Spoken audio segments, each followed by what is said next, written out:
ইরানের সঙ্গে আলোচনার দরজা পুরোপুরি বন্ধ নয়, তবে অর্থবহ পারমাণবিক সংলাপের পরিবেশ না হওয়া পর্যন্ত বৈঠকে বসতে আগ্রহী নয় যুক্তরাষ্ট্র।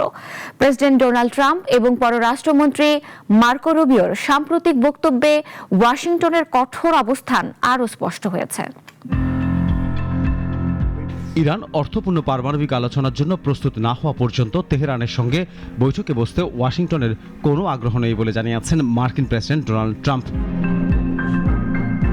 লেবাননের প্রেসিডেন্ট জোসেফ আউনের সঙ্গে ওভাল অফিসে বৈঠককালে ট্রাম্প দাবি করেন ইরান যুক্তরাষ্ট্রের সঙ্গে আলোচনায় বসতে আগ্রহী হলেও এখন পর্যন্ত তারা এমন কোনো প্রস্তাব দেয়নি যা ওয়াশিংটনের কাছে গ্রহণযোগ্য। ট্রাম্প আবারও জোর দিয়ে বলেন ইরানকে কোনো অবস্থাতেই পারমাণবিক অস্ত্র অর্জন করতে দেয়া হবে না। তার ভাষায় যুক্তরাষ্ট্রের ইরানের সামরিক সক্ষমতাকে উল্লেখযোগ্যভাবে দুর্বল করেছে এবং বর্তমান পরিস্থিতি থেকে পুনরুদ্ধারে দেশটির দীর্ঘ সময় লাগতে পারে। তিনি আরও ইঙ্গিত দেন সন্দেহভাজন পারমাণবিক স্থাপনা পিক এক্স মাউন্টেনকে ঘিরে যুক্তরাষ্ট্রের নজরদারি অব্যাহত রয়েছে। ট্রাম্প বলেন সেখানে যদি গুরুত্বপূর্ণ পারমাণবিক অবকাঠামো থাকে তাহলে ভবিষ্যতে আরও কঠোর সামরিক পদক্ষেপ নেওয়া হতে পারে। এদিকে মার্কিন পররাষ্ট্রমন্ত্রী মার্কো রুবিও একই ধরনের অবস্থান তুলে ধরেছেন।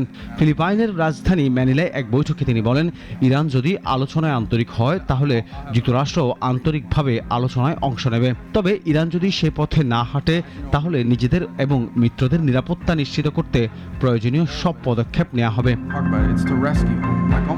রুবিওর এই বক্তব্য স্পষ্ট হয়েছে যুক্তরাষ্ট্রের একদিকে কূটনৈতিক সমাধানের পথ খোলা রাখতে চাইছে, অন্যদিকে সামরিক প্রস্তুতির বার্তাও বহাল রেখেছে।